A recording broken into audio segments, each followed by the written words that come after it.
Salut à tous. Les amis, je vous souhaite la bienvenue sur la chaîne PMU Classe. Je vous espère très bien portant. Ici ça va. Comme d'habitude on va songer à ceux qui luttent pour la santé, prompt rétablissement à vous.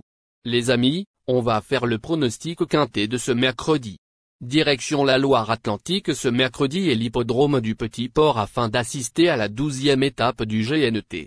Si personne n'a tenté sa chance au 3e échelon, l'épreuve retenue comme support du quintet plus s'annonce particulièrement ouverte avant coup et le déroulement de course fera assurément la différence.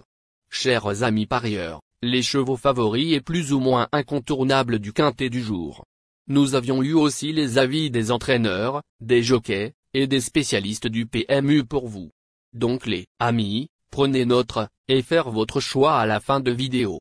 Les détails de leur performance à suivre. En tête de notre sélection quintet le numéro 5. Aura notre préférence. Il a échoué lors de son premier essai sur le parcours, début 2023. Mais il était resté ferré ce jour-là et, en excellent gaucher, le profil doit lui convenir. Benjamin Rochard, son partenaire habituel, retenu sur son compagnon d'entraînement Arlègema, c'est Eric Raffin qui s'y colle. Dans le coup. Plus d'informations sur son état actuel à l'entraînement avec Marc Sassier, entraîneur. Il s'explique. Horatius Della, 5, se présente en belle forme physique. Il doit se racheter de sa disqualification récente à Vincennes. Il est tenace et, même si les étapes du GNT ne sont jamais des parties faciles, il possède les qualités requises pour prendre une part active à l'arrivée. On enchaîne avec notre deuxième base solide du quintet de ce mercredi. Numéro 4. C'est une première pour lui à Nantes. Excellent gaucher, il ne manque pas de fond et devrait donc être à son affaire. Il enchaîne les résultats sur l'herbe et va se produire pour la première fois sur le dur cette saison. Cela n'empêche pas son entourage d'aborder cet objectif avec optimisme.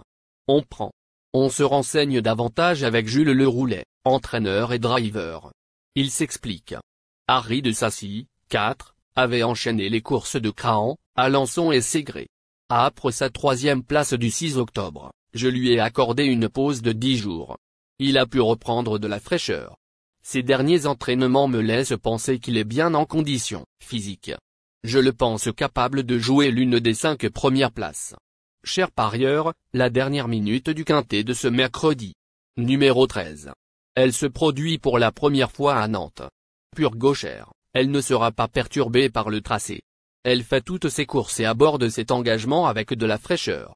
Benjamin Rochard est de retour aux commandes. Même si elle n'est pas à 100%, elle reste compétitive. Plus de précision avec Marc Sassier, entraîneur. Il s'explique. Arlègema, 13, se présente avec de la fraîcheur. Elle n'est pas affûtée, mais elle travaille bien le matin. Même si je n'ai pas fait de cette course un objectif, je la pense capable de viser une place, à l'issue d'un parcours favorable. Les amis, soyez sympas. Faites ce simple geste. Encouragement, ça nous donne la force dans la recherche. Je termine la vidéo avec mon champ réduit.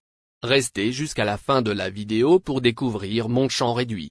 Les amis, suite de la sélection pour compléter notre ticket.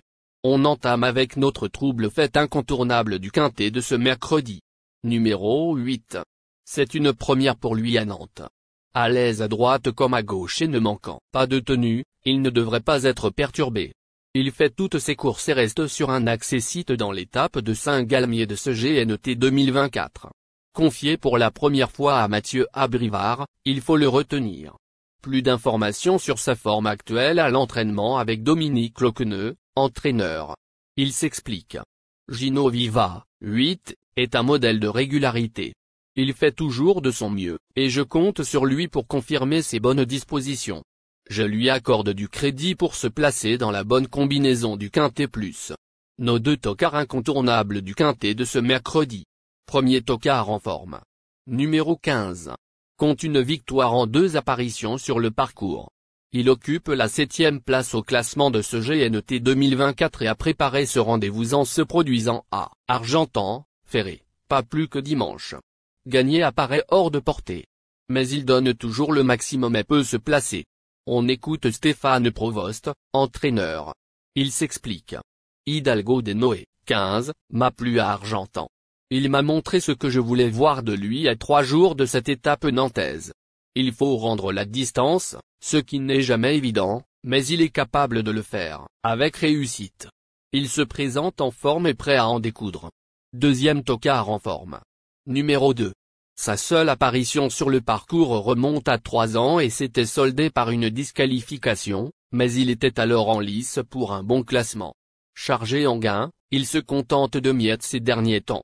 En revanche, il déçoit rarement avec Franck Nivard-Sulky. En fin de combinaison, plus de précision avec le reporter. Il s'explique. Hold-up du Dijon, 2, a eu un peu de mal à poursuivre son effort dans la phase finale de l'étape précédente à Saint-Galmier. Il faudra compter sur un déroulement de course favorable mercredi. Si c'est le cas, il a les critères demandés pour répondre présent pour une place. Même s'il a connu une saison chargée, il ne faut pas l'éliminer. Notre outsider séduisant du quintet de ce mercredi. Numéro 12. C'est une première pour lui à Nantes. Profil et distance ne vont pas la déstabiliser. Lui qui enchaînait les podiums, notamment dans ce GNT 2024, dont il porte le maillot jaune, vient d'essuyer 2 échecs. Diagnostiqué malade, il a été soigné et tout est rentré dans l'ordre. Un point d'interrogation. Plus de précision avec David Omin, driver. Il s'explique. Nous sommes dans le doute avec Y de Ceyland, 12. Après Cherbourg, son entraîneur m'a dit que le cheval était malade, après un examen dans la foulée de sa contre-performance. Tout semble rentrer dans l'ordre, mais, forcément, il plane un doute. J'espère un rachat de sa part et une place dans la bonne combinaison du Quintet Plus. Notre surprise évidente du Quintet de ce mercredi. Numéro 3. Les à droite comme à gauche et ne manquant pas de fond, il ne devrait pas être perturbé. Il alterne également sable et herbe avec une certaine constance. Il tient la grande forme et, en dépit de l'opposition, il garde son mot à dire. On écoute Jérémy Maillard, driver. Il s'explique. Élixir de Crène, 3, a retrouvé une nouvelle jeunesse. Toutes ses dernières courses sont bonnes et il affiche un moral exemplaire à la maison. Il va encore une fois faire de son mieux. Nous n'avons aucune marge de manœuvre, mais, en comptant sur un déroulement favorable, il peut jouer le bout. Chers amis, l'heure du choix. La recherche des meilleures chances du jour. Chers amis parieurs, la leçon du passé, vos vieilles techniques, vos différentes remarques, sont à réviser à l'heure du jour. Le résumé de vos connaissances en PMU, plumes et techniques, sans votre chance, vous donneront une large chance de passer à la caisse. Les improbables du quintet. Le 16, le 9. La sélection quintet du jour.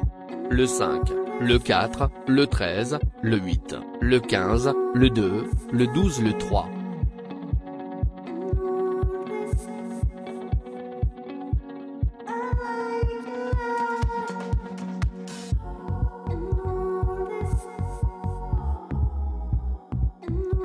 La synthèse de l'analyse du quintet. La minute de la vérité. Le numéro 5, c'est le plus gros favori de la course, il détient le pilier de la course, soyez très prudents chers parieurs. Les 3 atouts du quintet. Le 4, le 8, le 15.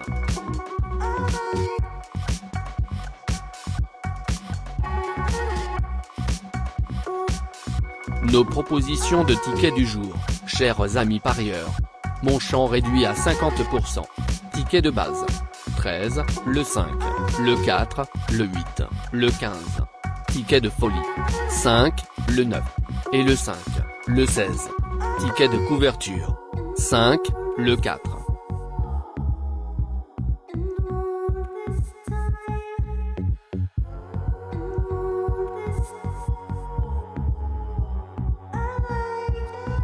Mon multi 5 du jour.